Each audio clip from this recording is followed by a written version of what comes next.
আমি একবার দাউদকান্দি এক মাহফিলে গেছিলাম। এক ইমাম সাহেব মসজিদের বয়স্ক মানুষ,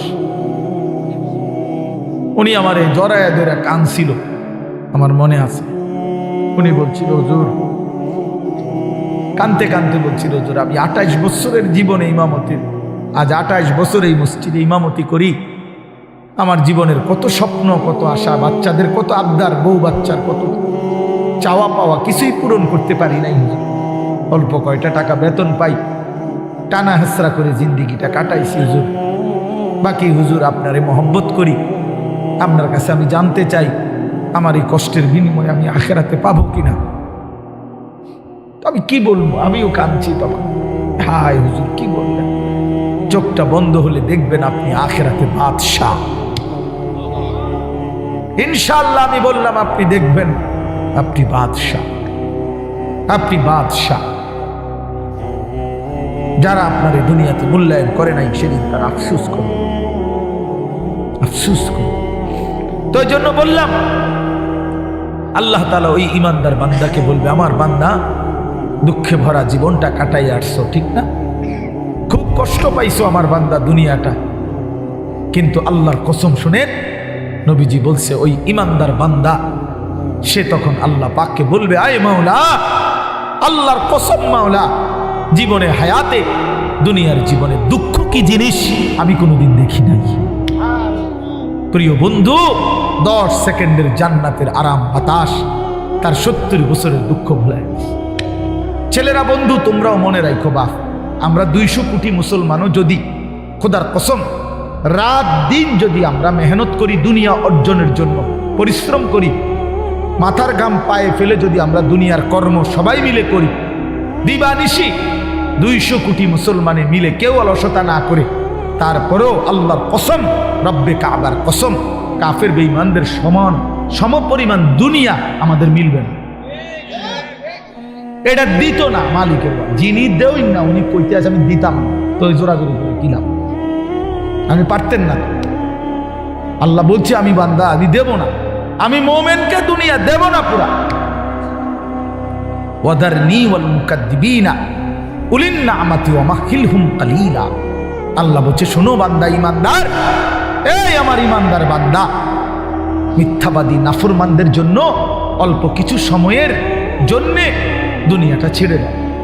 ওয়াদারনি, আমার ছেড়ে দাও বান্দা, আমি তা করে একটু দুনিয়াটা দেই। কটা ভাত খাওয়াইতে লইছি, দুগা ভাত খাওয়াইতে দাও। কতদূর বাদগ্রস্ত একটা বিল্ডিং, একটা মোটরসাইকেল, একটা প্রাইভেট কার, কতক্ষণ এই বেড়া বেড়ি দফাদফি ফালাফালি করতে দাও বান্দা। কত 60 বছর, 65 বছর, 70 বছর বান্দা, এরকম করো কা 60-70 বছরের লেগা দুনিয়া করে ছেড়ে দাও। অনন্তকালের জান্নাত আমি তোমাদেরকে দিয়ে দেব। আখেরাতে গেলে দেখবা, আহা, কোরআন শরীফে আছে, খোদার কসম বাপ, নাফরমানকে জিজ্ঞেস করা হবে, হে বেঈমান, দুনিয়ায় কতক্ষণ ছিল তো 60 বছর, 70 বছর, কিন্তু আখেরাতের দৃশ্য দেখে সে বলবে, লাবিসনা ইয়াওমান আও বা'দা ইয়াওমিন, হায় মাওলা, হয়তো একদিন ছিলাম, অথবা একদিনের অর্ধেক বা কিছু অংশ ছিল। 60 বছরের দুনিয়া তার কাছে একদিনও মনে হবে। হাদিসের মধ্যে আছে, বিশ্বাস করেন বাপ, আমি নিজে পড়ছি, পড়াইছি, আল্লাহর নবী সাল্লাল্লাহু আলাইহি সাল্লাম বলছেন, কোন নাফরমান যে মৃত্যু পর্যন্ত দুনিয়াতে কোনোদিন 1 মিনিটের জন্য দুঃখ দেখে নাই, সুখের সাগরে ছিল, কোনোদিন দুঃখ পায় নাই, এমন অথচ নাফরমান পাপী, আল্লাহ তাআলা ফেরেশতাকে বলবে, আমার এই নাফরমান বান্দাকে জাহান্নামের বাহিরটা একটু হাঁটাইয়া আনো, আর জাহান্নামের একটা দরজার সামনে একটু দাঁড় করাইও। 1 মিনিট কদ্দুর খাড় করাইবা, ভিতরে না, দরজার সামনের থেকে নিয়ে আসবা।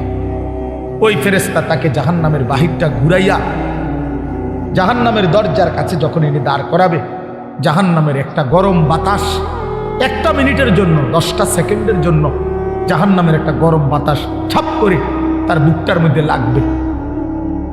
এরপরে ফেরেশতা তারে নিয়ে আসবে, আনার পরে হাসরের মাঠে, প্রিয় বাপ, প্রিয় সন্তান আমার, ছেলেরা আমার, আল্লাহর কসম নবীজি বলছে, আল্লাহ পাক তখন ওই সুখে ভরা নাফরমান ব্যক্তিটাকে জিজ্ঞেস করবে, আমার বান্দা, দুনিয়াটা তো বড় সুখে আরামে নিশ্চিন্তে কাটাই আসছো, ঠিক না? আল্লাহর কসম ওই বান্দা তখন বলবে, আয় মাওলা, আপনার জাতের কসম মাওলা, জীবনে দুনিয়ার হায়াতে সুখ কি জিনিস আমি জীবনে কোনোদিন দেখিনি।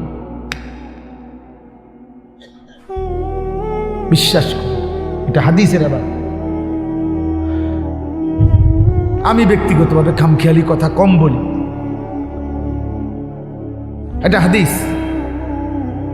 অর্থাৎ জাহান্নামের 10 সেকেন্ডের ওই দরজার মুখের একটু গরম বাতাস তার 60 বছরের 70 বছরের সুখ 1 মিনিটে 1 সেকেন্ডে 10 সেকেন্ডে ভুলে গেছে, সব ভুলে গেছে। আল্লাহ তাআলা ফেরেশতাকে আবার বলবে একজন ইমানদার বান্দাকে দিয়ে, যে বান্দা জীবনে কোনোদিন মৃত্যু পর্যন্ত সুখ পায় নাই, দুনিয়া কষ্টে কষ্টে জীবন কাটাইছে, কিন্তু আল্লাহকে ছাড়ে নাই, আল্লাহর বন্দিগি ছাড়ে নাই, অভাবের সংসারে, দুঃখ কষ্ট যন্ত্রণার সংসারে নামাজ ত্যাগ করে নাই, আল্লাহকে নারাজ করে নাই। আল্লাহ পাক বলবে, ফেরেশতা আমার এই ইমানদার বান্দাকে জান্নাতের চারদিকে একটু হাঁটাইয়া আনো, আর লাস্টে একটু দরজার মুখে দাঁড় করাইয়া আনবা। এই বান্দাকে সারা জান্নাতের চারদিকে ঘুরাইয়া দরজার সামনে যখন আনবে, তো 10 সেকেন্ডে জান্নাতের একটা আরামদায়ক বাতাস তার বুকে আইসা লাগবে। এরপরে তাকে আল্লাহর সামনে আনা হবে। মহান আল্লাহ পাক রব্বুল আলামিন সেই বান্দাকে বলবে, আমার বান্দা, দুনিয়ার জীবনটা আমার মুমিন বান্দা বড় কষ্ট করে আসছো বান্দা, কত সুদের টাকা, ঘুষের টাকা, কত হারাম টাকার সুযোগ ছিল, কামাই করো নাই। চারপাশের ঘরে সব মানুষ টেলিভিশন দেখছে, নাচ গান দেখছে, এই চারদিকের টেলিভিশনে ভরা মহল্লার মাঝখানে তুমি একটা ছোট্ট ঘরে তোমার স্ত্রী সন্তান নিয়ে কষ্ট করেই পড়েছিলা। ছেলেটাকে টাইনা ধরছো, মেয়েটাকে ফিরাইছো, ছোট বাচ্চাটাকেও কোনোদিন টেলিভিশন, নাচ গান, হারামের মধ্যে ঢুকতে দেই নাই। আমি একবার দাউদকান্দি এক মাহফিলে গেছিলাম, এক ইমাম সাহেব মসজিদের বয়স্ক মানুষ, উনি আমার এই জড়ায় ধরে কাঁদছিল, আমার মনে আছে। উনি বলছিল, হুজুর, কানতে কানতে বলছিল, হুজুর আমি 28 বছরের জীবনে ইমামতি, আজ 28 বছর এই মসজিদে ইমামতি করি, আমার জীবনের কত স্বপ্ন, কত আশা, বাচ্চাদের কত আবদার, বউ বাচ্চার কত চাওয়া পাওয়া, কিছুই পূরণ করতে পারি নাই হুজুর। অল্প কয়টা টাকা বেতন পাই, টানা হেসরা করে জিন্দিগিটা কাটাইছি হুজুর। বাকি হুজুর আপনারে মহব্বত করি, আপনার কাছে আমি জানতে চাই আমার এই কষ্টের বিনিময়ে আমি আখেরাতে পাবো কিনা। আমি কি বলবো, আমিও কাঁদছি তখন। হায় হুজুর, কি বললেন? চোখটা বন্ধ হলে দেখবেন আপনি আখেরাতে বাদশাহ। ইনশাআল্লাহ আমি বললাম, আপনি দেখবেন আপনি বাদশাহ, আপনি বাদশাহ। যারা আপনার এই দুনিয়াতে মূল্যায়ন করে নাই, সেদিন তারা আফসুস করে, আফসুস করে। তো এই জন্য বললাম, আল্লাহ তাআলা ওই ইমানদার বান্দাকে বলবে, আমার বান্দা, দুঃখে ভরা জীবনটা কাটাই আসছো, ঠিক না? খুব কষ্ট পাইছো আমার বান্দা দুনিয়াটা, কিন্তু আল্লাহর কসম শুনেন, নবীজি বলছে ওই ইমানদার বান্দা সে তখন আল্লাহ পাককে বলবে, আয় মাওলা, আল্লাহর কসম মাওলা, জীবনে হায়াতে, দুনিয়ার জীবনে দুঃখ কি জিনিস আমি কোনোদিন দেখি নাই। প্রিয় বন্ধু, 10 সেকেন্ডের জান্নাতের আরাম বাতাস তার 70 বছরের দুঃখ ভুলে গেছে। আর ওই নাফরমানকে 70 বছরের সুখ জাহান্নামের 10 সেকেন্ডের গরম বাতাস ভুলে গেছে। এর নাম আখিরাত। আপনি এটাকে খামখেয়ালি মনে করেন, ছেলেরা তোমরা খামখেয়ালি মনে করো, এটা রূপকথা না।